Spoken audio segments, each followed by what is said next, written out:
है। एक व्यक्ति को दबा करके, परेशान करके उसको अपने से हटा दिया जाता है और ऐसे कार्यक्रमों को विफल करने की साजिश करते हैं वो लोग। मैं ये कहता हूं, अगर इसी इलाके में कई सारे हर एक घर के अंदर जहां जहां समाज है वहां वहां हर एक लड़का और लड़की बोलने वाले हो गए, पूर्व वक्ता बता रहे थे कानून का ज्ञान रखने लग गए, तो हम लोगों को कोई रोक सकेगा क्या? वो जागृति हमारे अंदर लानी पड़ेगी, तब जाकर के हम वो करेंगे, तब जाकर के हम लोग आगे बढ़ेंगे। नहीं तो पूर्व में हुआ था, जिस तरीके से बिरसा मुंडा, टंटिया मामा मारे गए, उस तरीके से 4-5 लोग हैं वो चुने हुए, अगर उनको खत्म कर दिया, किसी साजिश के तहत कहीं कुछ कर दिया, तो हमारा समाज जो है आज एक दिशा में है वो दिशा विहीन हो जाएगा। मेरे भाइयों, ये बातें बहुत गहन तक हमको सोचना पड़ेगा, तब जाकर के हमें इन चीजों के ऊपर समझ आएगी। आज सबसे ज्यादा अच्छी बात यह है कि सबसे ज्यादा मात्रा में युवा भाई है और उनको आशीर्वाद देने के लिए बुजुर्ग और माता भी पधारी हुई है। मैं युवा भाई से एक बात और एक उम्मीद करके जाना चाहता हूं, आपको अपने आप से पहले सबसे पहले अनुशासित हो जाना है। किसी को गलत तरीके से, किसी को ना समझ आवे वैसे किसी प्रकार के कोई जवाब नहीं देना है, चाहे सामने दूसरी पार्टी का नेता हो या शासन प्रशासन हो।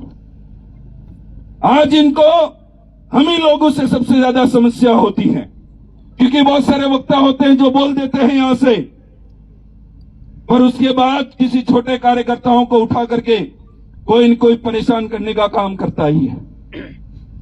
इन चीजों को सोचना पड़ेगा। अगर जिस दिन हम ही अनुशासित हो जाएंगे तो सामने वाले की शायद तक मजाल है वो हमारी तरफ नजरें भी नहीं उठाएगा। ये चीजें हमको सोचनी पड़ेगी। और इस इलाके के अंदर काम करना बहुत टेढ़ी खीर है, और जिस तरीके से भी काम कर रहे हैं, मैं तो उन भाइयों को दाद देना चाहता हूं कि कम से कम इतनी ढांढस रखते हुए, अपने आप में कुछ और नहीं दिखाते हुए, बाकी इनकी भी बाजू में वो दम है जो किसी को पकड़ देवे तो शायद छोड़े ही नहीं, पर वो सारी चीजें विनम्र तरीके से शासन प्रशासन से लड़ना हो, नेताओं से लड़ना हो, फिर भी ढांढस रखते हुए वो कार्य जरूर करते हैं। मैं धन्यवाद देना चाहूंगा उनको।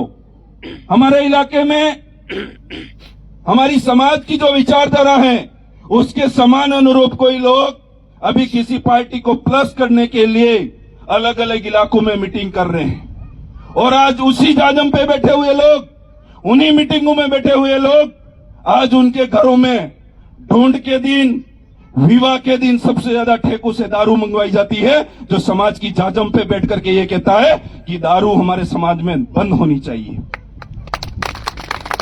वही लोग हैं, उन्हीं लोगों ने मीटिंगें करी, उन्हीं लोगों ने ये सारा काम किया। मैं आप भाइयों से कहना चाहता हूं, युवाओं से, कुछ चीजें हमारे समाज के अंदर कुरीतियों के तौर पे हैं, उन्हें हम अगर खत्म करना चाहते हैं तो आज ही खत्म कर सकते हैं, और खत्म हमें करनी पड़ेगी। कम से कम हमें हमारे कंट्रोल में आना पड़ेगा। मेरे भाइयों,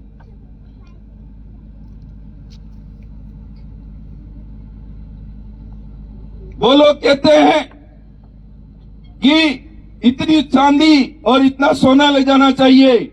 मैं आज आपको एक ही बात के माध्यम से बताना चाहता हूं कि आप यहां पर बैठे हुए हो, अगर कंट्रोल तभी आएगा जब हमें अगर बहू लानी है, ये सोचोगे, हमारे घर में लड़की लानी है, ये सोचोगे, तभी जाकर के हम रकमों के ऊपर अपना कंट्रोल कर पाएंगे। मेरे भाइयों, सोच के देखो, एक लड़का है, उसकी शादी करवानी है, हम ये सोचते हैं कि सबसे कम रकम के अंदर वो बहू हमारे घर के अंदर आ जानी चाहिए, सबसे कम खर्चे के अंदर आ जानी चाहिए। अगर ये सोच रखते हैं तो कल उठ करके हमारी बेटी को भी हम सही तरीके से शादी करवा सकते हैं। मेरे भाइयों, आप ये करोगे कि बहू तो आपको बहुत सस्ती चाहिए, कम रकम में चाहिए, और जब बहन की शादी करवानी हो तब माता बहनें बैठ जाती है, 2 वाली नहीं 3 तोले वाली चाहिए, यूं करके वही समाज को सबसे ज्यादा बरगलाने का काम करते हैं। मेरे भाइयों, इन बातों को आपको सोचना पड़ेगा, क्योंकि आज अगर आपकी बेटी है और आपकी बहन बेटी आप शादी करवानी है तो कल भी वो किसी की बहू बन रही है, किसी का घर टूट जाएगा उस चक्कर में, जिस तरीके से हम उनके ऊपर कर्जा डालते हैं। तो ये चीजें हर एक जगह पे बोलते हैं। और युवा भाइयों से एक ही निवेदन करना चाहूंगा कि जो हमारा समाज है, हमें उसके अंदर बहुत ज्यादा हमारी जरूरत है, क्योंकि बहुत सारे लोग कहते हैं और ये बात सच है कि हमारे समाज के अंदर हम लोग जो हैं वो आखिरी पीढ़ी हैं। हमारे बाद वाली पीढ़ी से तो आप समझ भी नहीं सकते, सोच भी नहीं सकते। उनको कहोगे यहीं रुक तो बोलेगा खजूर के वहां जाकर के हाँ क्या कह रहे थे। फिर उससे पूछेंगे कि वहां क्यों रुका, यहां रुकना चाहिए था। मेरे को बाद में समझ में आया ठेठ वहां गया था। वो लोग नहीं रुकने वाले। और हमारे बाद में जो पीढ़ी है, अगर उसके ऊपर कंट्रोल करना है तो सबसे पहले हमें अनुशासित होना पड़ेगा। तब हमारे इलाके में एक खदान है जो पूर्व में खुली और उसके अंदर यह कहा गया था कि स्थानीय लोगों को सबसे ज्यादा रोजगार दिया जाएगा, तो हमें यहां खान खोलने दो। और उसके बाद धीरे धीरे वो खान भी राजनीति के भेंट चढ़ गई और चढ़ने के बाद आज बाहर वाले लोगों को ला करके यहां भर्ती किया गया और हमारे भाई कहीं बाहर जाकर के नौकरियां कर रहे हैं। मेरे भाई, आज उनकी हालत इतनी दनी हो चुकी है। आज अगर उन्होंने 2 महीने होली से पहले अगर चढ़ाए होंगे, भरे होंगे, तो जाकर के शायद 1 महीने का पगार मिलेगा। और 1 ही महीना अगर भरा होगा तो उसको भाड़ा देकर के अहमदाबाद से वापस घर आना पड़ेगा। यह स्थिति आज हमारे समाज की हो चुकी है। हम लोग मालिक थे, इस आदिवासी इलाके को मालिकाना हक था, मालिक बने हुए थे, पर आज हमको पूरी तरीके से मजदूर बना करके रख दिया है इन लोगों ने। मंडी लगती है वहां पर पारस पे और सवीना पे, और वहां अगर किसी तीसरे बंदे को, हर तीसरे बंदे को टच करके अगर पूछोगे क्या करने जा रहे हो, काम करने, और उससे पूछोगे अगर क्या किया है, तो जरूर वो 12वीं 10वीं या बीएड की है ये जरूर बताएगा। आज ऐसी स्थिति हो चुकी है मेरे भाइयों। हमारे इलाके में एक जल जीवन मिशन जो टंकियों का काम करवा रहे थे, सरकारों ने बाहर के ठेकेदारों को ठेका दिया और उसके बाद मजदूर हमारे यहाँ के रखे।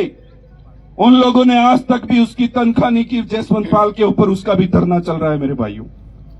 हमें हर रोज हर तरीके से, हर तबके से और हर एक वर्ग से और सांस सांस और कदम कदम पे हमें लड़ना पड़ रहा है।